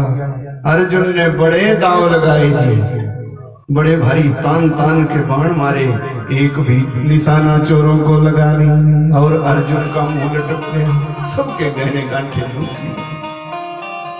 अर्जुन ने सोचा क्या करें। इधर भगवान रथ आया भगवान का, अपनी देह को जलाया नहीं, भागवत के अनुसार, महाभारत में लिखा, भागवत में नहीं, क्योंकि वो तो भक्तों का आश्रय है। अगर वो देह जल जाएगी तो भक्त बाद में कैसे, किसका आश्रय लेकर के भजन करेंगे, फिर लोग कहेंगे वो देह तो जल गई थी। श्रीमद् भागवत के अनुसार, भागवत में भगवान ने अपनी देह को जलाया नहीं, बस हवा का झोंका आया, एक झोंके से रथ पर भगवान की स्वर्ण जैसी देह विराजमान हुई और रथ को ले गए वृंदावन। वृंदावन से अपनी आह्लादिनी शक्ति श्री राधा जी को लिया, मैया जसोदा और नंद बाबा, गोपी गवाल, वो बछड़ा, जिस जिसको लाए थे भगवान देवी देवता के रूप में अपनी लीला में सहयोग करने को, उसको साथ में ले गए। कलयुग के जीवों के उद्धार के लिए तीन चीज रख गए, एक रख गए वृंदावन, एक रख गए गिरिराज गोवर्धन, और तीसरी रख गए जमुना मैया और नारायण भगवान की जय। इन तीनों से ही कल्याण है कलयुग में। एक गिरिराज गोवर्धन तब से थे जब से भगवान थे, वृंदावन तब का है जब भगवान थे, और जमुना मैया तब से बह रही है, और सब लीला समेट के भगवान चले गए। सो अर्जुन यहाँ लटका हुआ चेहरा लेकर के वापस आया कि जरा भगवान को अब जाकर कहते कि भाई चोरों ने लूट लिए गहने गांठे। पर जब वापस आया तो प्रभास क्षेत्र में तो कुछ था ही नहीं, और अब अर्जुन का ज्ञान चक्षु खुला। अर्जुन ने सोच लिया सब कुछ था भगवान के होते हुए, अपने आप हम कुछ भी चाहें ना हो सकता जब तक भगवान की कृपा ना हो। उसी को कह रहे सुखदेव राजन, समय का कभी भरोसा ना करो। और आपको भी मैं कह दूं चलते चलते हमेशा याद रखो, दुनिया को यही सिखाते भगवान, समय का खेल निराला रे भाई, समय का खेल निराला। खेल निराला रे भाई, समय का खेल निराला। समय का खेल निराला रे भाई, समय का खेल निराला। समय के आगे झुकना पड़े चाहे वो हो कितना बलवाला। समय के आगे झुकना पड़े चाहे वो हो कितना बलवाला। समय का खेल निराला रे भाई, समय का खेल निराला। समय का खेल निराला रे भाई, समय का खेल निराला। कब कैसा समय आ जाए याद रखो, हमेशा भूल ना जाओ। इसीलिए भजन किया करो नियम से, भजन कभी छोड़ना नहीं। भोजन छूटे तो छूटे याद रखना, पर भजन कभी छोड़ना नहीं। ये हमेशा याद रखना। हम आप कभी मिले चाहे ना मिले, पर ये बात हमेशा याद रखना कि भजन कभी ना छूटे। ये मनुष्य जन्म का परम लक्ष्य है और परम ध्येय है भगवान का भजन, भगवान की प्राप्ति। दुनिया को सिखाया कि महाभारत का वीर शिरोमणि कृष्ण सखा था महान। लूटी जब द्वारिका भीलन ने, तो वही अर्जुन वही बाण। आज अर्जुन भी वही था, बाण भी वही थे, बस भगवान का सहारा नहीं था। कब कैसा समय आ जाए, दुनिया को सिखाते भगवान। भगवान को समय नहीं पड़ता, पर दुनिया को सिखाने के लिए, सीख देने के लिए ये सब करते। उधर रामायण में ही देख लो कि गुरु वशिष्ठ जी ने राज तिलक का सुंदर मुहूर्त निकाला, पर राम चले वनवासी होकर विधि ने संकट डाला। समय के फेर में आए सभी प्रभु राम मुरली वाला रे भाई। समय के फेर में आए सभी प्रभु राम मुरली वाला रे भाई। समय का खेल निराला रे भाई, समय का खेल निराला। समय का खेल निराला रे भाई, समय का खेल निराला। समय के आगे झुकना पड़े चाहे वो हो कितना बलवाला। समय के आगे झुकना पड़े चाहे वो हो कितना बलवाला। समय का खेल निराला रे भाई, समय का खेल निराला। समय का खेल निराला रे भाई, समय का खेल निराला। समय की महिमा है, इसीलिए कभी भी भजन ना छोड़ो। लटका हुआ चेहरा लेकर अर्जुन आया, अब ज्ञान हुआ भगवान के बिना तो कुछ है नहीं। द्वारिकाधीश भगवान चले गए तो आया था दौड़ते दौड़ते हस्तिनापुर में। युधिष्ठिर को कहा भैया अनर्थ हो गया, हम लुट गए, अनाथ हो गए। क्यों? क्या द्वारिका में कोई अपशकुन हो गया? भैया अपशकुन नहीं हुआ। चेहरा उतरा हुआ देखा, धर्मराज युधिष्ठिर ने कहा तेरे से कोई अपराध हो गया? तेरे से कोई सती माता, सती नारी का अपराध हुआ? तूने किसी के बच्चों को जहर दे के मार डाला? तेरे को कोई संतों का श्राप लग गया? धर्मराज युधिष्ठिर ने कहा कौन सा ऐसा अपराध किया तूने जो निस्तेज हो गया तेरा?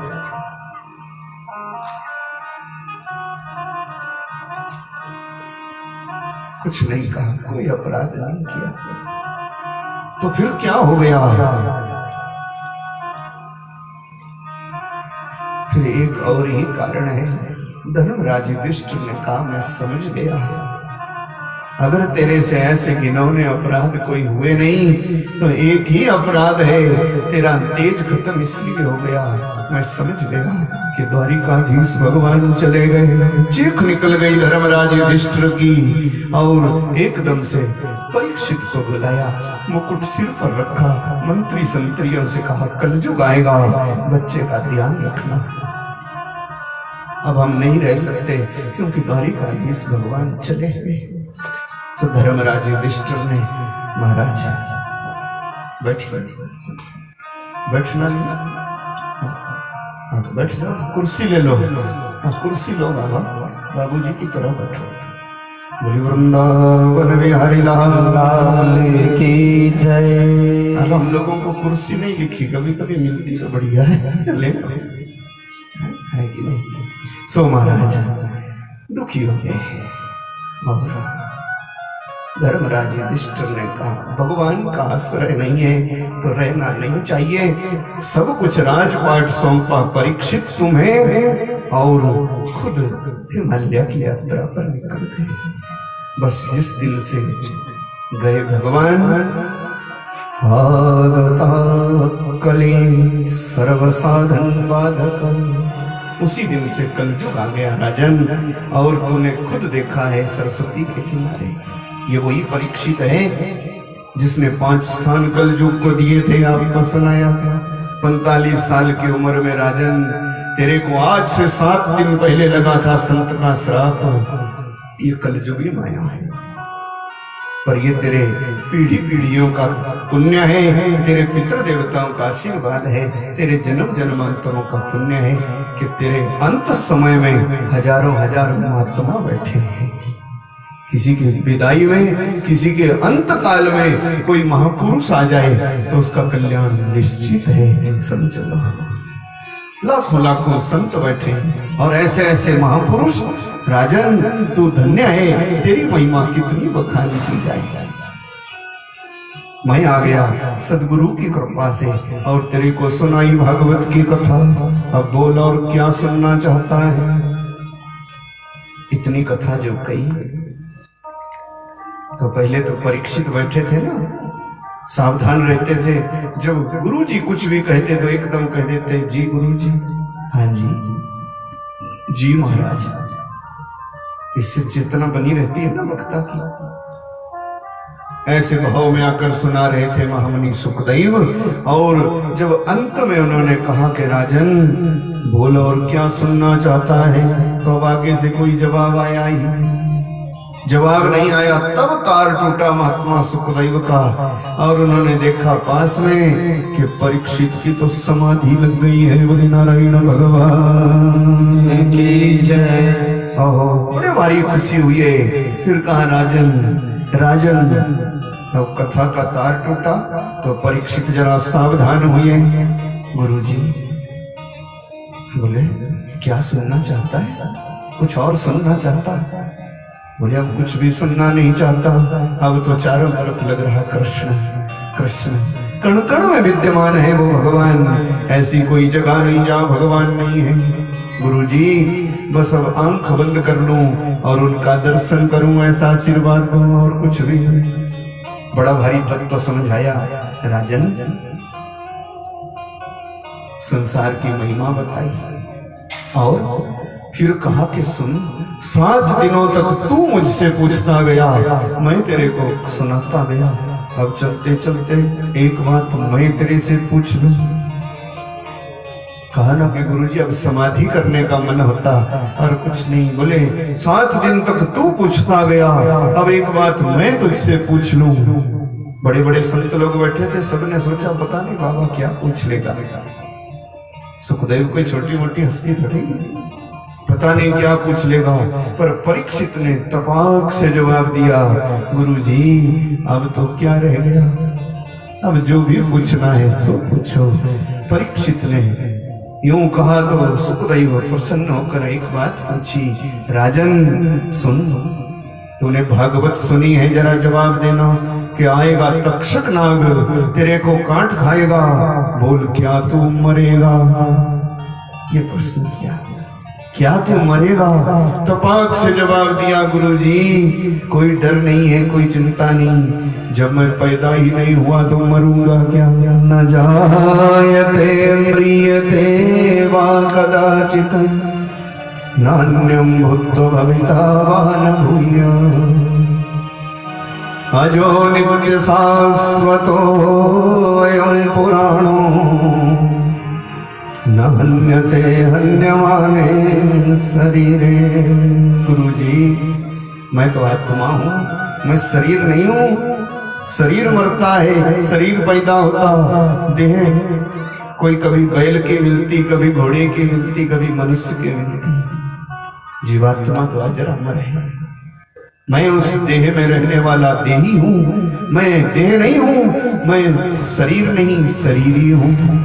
बस उसी में रहता थोड़े दिन को, ये भजन का साधन है। और फिर मुझे दूसरी देह मिलती कर्मों के अनुसार। मैं पैदा ही कब हुआ था जो मेरे को मरना है? मैं नहीं मरूंगा गुरुजी, ये शरीर मरेगा।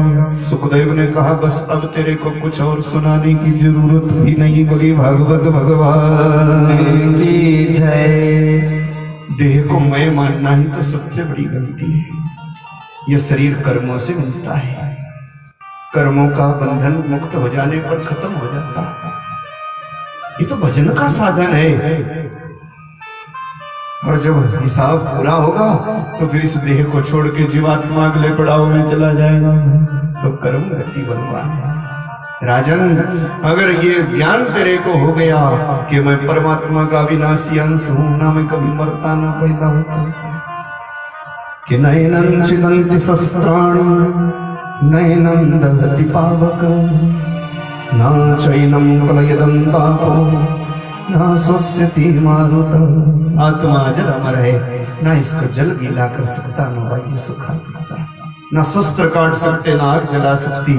ये कभी मिटने वाला नहीं, एक होकर के दूसरा नहीं है, नित्य है, शाश्वत है, परमात्मा का अंश है। इसको खत्म नहीं होना, इसको बिछुड़े हुए परमात्मा से पुनः परमात्मा में मिल जाना। राजन, ये चक्कर तो ऐसे चलता जैसे खाली जगह में घड़ा रखा हो ना।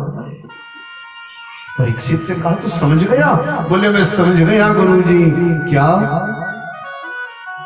कि घटे भिन्ने यथाकाशा आकाशे संपद्यते पुनः, एवं देहे मृते जीवे ब्रह्म संपद्यते पुनः। मैं समझ गया गुरुजी, जैसे खाली जगह में घड़ा रखा हो ना, खाली घड़ा, घड़े के अंदर भी खाली जगह होती है, उसको घट आकाश बोलते हैं, घटाकाश। और ये बाहर का जो खालीपन है ये बड़ा आकाश है, महाआकाश। घड़ा टूट जाए तो घड़े के अंदर का जो खालीपन है वो कहाँ जाएगा? बाहर के बड़े आकाश में मिल जाएगा। ऐसे ही परमात्मा का विनाशी अंश है ये जीव, और ये देह रूपी घड़ा टूट जाए तो फिर ये जीव ब्रह्म संपद्यते पुनः, पुनः ब्रह्म को प्राप्त हो जाता। बस राजन, तू समझ गया और सुनाने की क्या जरूरत है? परीक्षित ने जल्दी जल्दी परिक्रमा की, सदगुरु सुखदेव की पूजा की। और भाई 7 दिन पहले किसी ने बुलाया नहीं था।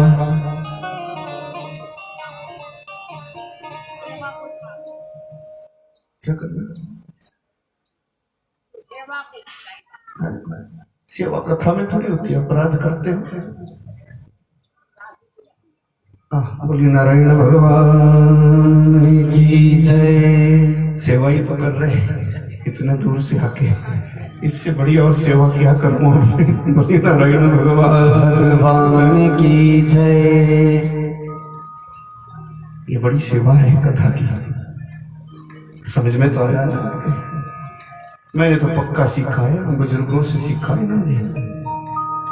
हमारे गुरुजी थे बुजुर्ग, जिनसे कर्मकांड पूजा पाठ सीखता। सो याद आगे आपको कह दूं तो जिनके हम गए ना, उनका नाम था लक्ष्मी नारायण। वो सेशन जज भी हुए थे बाद में, हम बिलासपुर गए। सो उनका नाम था लक्ष्मी नारायण। सो उनके घर में गए और कोई उनका दोस्त आ गया, सो हुआ राम नारायण, सो भी आ गया। फिर उन बुजुर्ग जी ने कहा कि सो भाई देखो सब कुछ है, सब कुछ है यहाँ। कोई लक्ष्मी नारायण है, कोई राम नारायण है, कोई श्याम नारायण है, पर और सब कुछ है, नगद नारायण नहीं है। नारायण भगवान की जय। और सब कुछ है, पर यहाँ पे नगद नारायण नहीं है। खैर, श्रीमन नारायण नारायण नारायण, श्रीमन नारायण नारायण नारायण, श्रीमन नारायण नारायण नारायण, श्रीमन नारायण नारायण नारायण। नारायण भगवान की जय। सो महाराज भगवान सुखदेव 7 दिन पहले किसी ने बुलाया नहीं था, सो तो अनायास प्रकटे थे गंगा जी के किनारे, भाग रहे परीक्षित की लगी समाधि, और सुखदेव ने अब किसी से पूछा भी नहीं। जैसे आए थे ना 7 दिन पहले, वैसे अपनी भागवत की पोथी उठाई, बगल में दबाई, और नंग दड़ंग घुंघराला बाल 16 साल की उम्र सीधे उठे और संतों की भीड़ में से निकल गए। श्री कृष्ण गोविंद हरे मुरारे, हे नाथ नारायण वासुदेव, श्री कृष्ण गोविंद हरे मुरारे, हे नाथ नारायण वासुदेव, श्री कृष्ण गोविंद हरे मुरारी, हे नाथ नारायण बोले वासुदेव भगवान की जय। सुखदेव चले गए, और ज्यों ही भागवत जी गई, गंगा जी उठी, गंगा में मिल गई, जमुना जमुना में सरस्वती सरस्वती। चारों धाम जहां जहां से आए थे सब अपनी अपनी जगह को चले गए। अब सब संत महात्माओं ने सोचा अब तो यहाँ क्या रह गया, सो सब ने भगवान का भजन करते करते अपना धोती पन्ना उठाया भाई, सो भी अपने अपने आश्रमों को चले गए। उसी कथा को तीर्थ धाम नैमिषारण्य में सूत जी सौनकादि ऋषियों को सुना रहे। शुरू में मैंने कहा था आपको, नैमिषारण्य में सूत जी ने कहा, ऋषियों जो जो आपने प्रश्न किए थे उन सब प्रश्नों का जवाब हमने भागवत के माध्यम से दिया। फिर कलयुग की महिमा थोड़ी बताई, कलयुग का वर्णन किया, और अंत में पुराणों का लक्षण बताया। सब पुराणों के नाम बताए, सब में श्लोक कितना है सो बताए, और ये बताया कि भगवान का भजन करने से जीव दीर्घ आयु हो सकता। फिर मार्कंडेय की कथा सुनाई, बात शंकर भगवान की कृपा से उनको चिरंजीविता प्राप्त हुई, सो सुनाया, और अंत में भागवत के 10 लक्षण बताए। सो फिर सीधे सीधे सार एक ही कह दिया कि हरे नाम हरैर्नामैव केवलम् कलौ नास्तैव नास्तैव गतिरन्यथा। सूत जी ने कहा, ऋषियों कलयुग में गति है तो केवल हरि नाम में है, और कहीं भी गति नहीं है। इसीलिए जीव का परम कर्तव्य है हरि नाम का स्मरण करना। और आपको भी मैं सलाह दूं, श्रीमद् भागवत की कृपा सब पर रहे।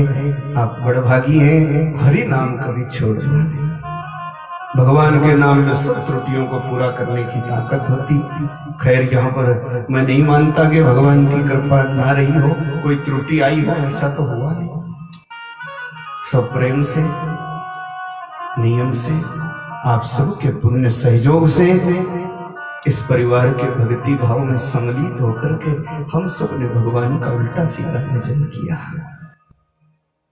धन्य हो जाता वो धन जो धर्म के रास्ते लगता, धन्य हो जाती वो जगह जहां भगवान की कथा गाई जाती, धन्य हो जाता वो कुल खानदान जहां भागवत की कथा होती। 21-21 पीढ़ियों का उद्धार हो जाता। 7 पीढ़ी अपनी, 7 ससुराल की और 7 ननिहाल की, सबका उद्धार भागवत कर देती। ऐसा नियम है, मर्यादा है, और त्रुटि कोई है नहीं। मैं समझता हूँ संपूर्ण संतुष्ट हृदय से आप सभी की सुख शांति के लिए भगवान से प्रार्थना करूं।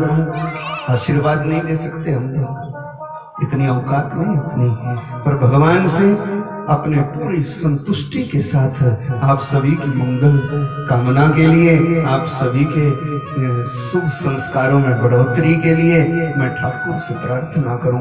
दिन दुगुना रात चौगुना आपकी भक्ति तरक्की करे और परिवार फले फूले, सब सुखी रहे, निरोग रहे, ऐसा प्रभु करे।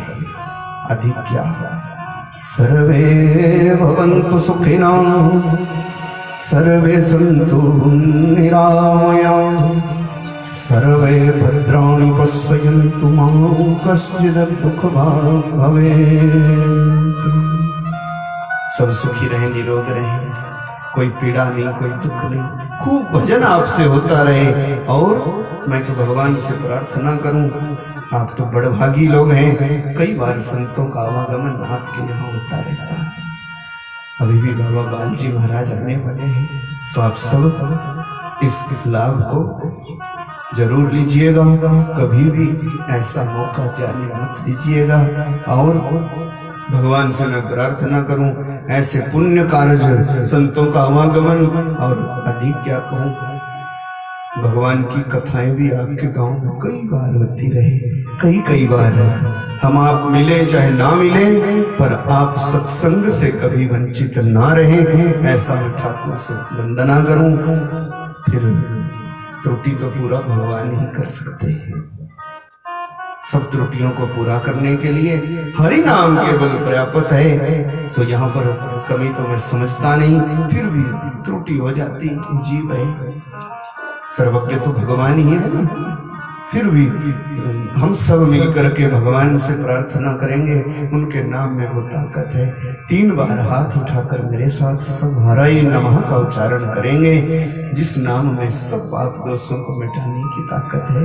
जैसे हम भगवान की शरण हुए थे ना शुरू में, हाथ उठाकर हम आपकी शरण हैं, वैसे ही सब त्रुटियों को पूरा कर देना और अपने चरणों में हमारे को विश्रांति, अपने चरणों में हमारे को जगह, अपने चरणों में हमारे को प्रेम देना।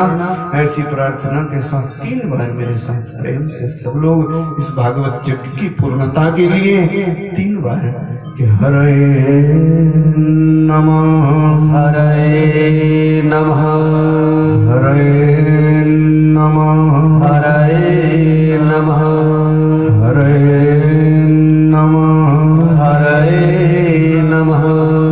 नाम संकीर्तनं यस्य सर्वपाप प्रणाशनं प्रणमामि दुःख शमनं तं नमामि हरिं परम।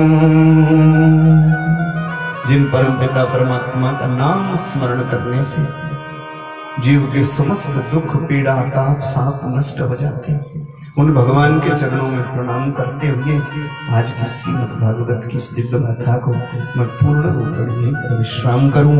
अब पूर्णाहुति होगी, हवन आदि प्रक्रियाएं प्रातः काल हो चुकी, यज्ञ की पूर्णाहुति होना है, फिर आरती और भागवत भगवान को विदाई देकर ही आप सब लोग जाइएगा। श्रीमद् भागवत जी को भी जाना है।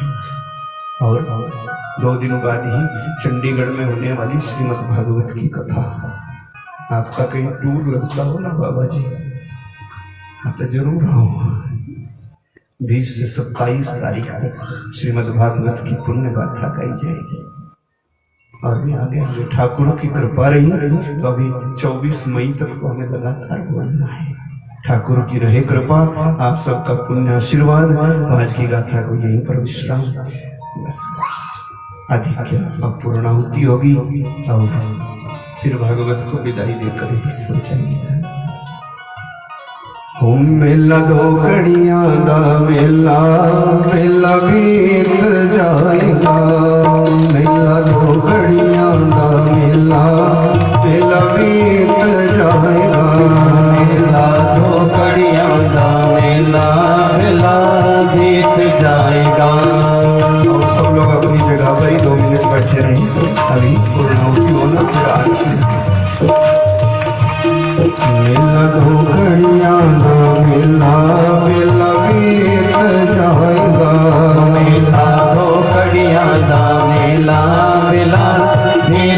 जाएगा बेला बीत जाएगा, बेला बीत जाएगा, बेला बीत जाएगा, बेला बीत जाएगा हो बेला दो घड़ियां दो बेला, बेला बीत जाएगा, बेला दो घड़ियां का बेला बेला बीत जाएगा।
सोगी नहीं जाना, बेला बीत जाएगा, सोगी नहीं जाना, बेला बीत जाएगा, बेला दो घड़ियां दो बेला, बेला बीत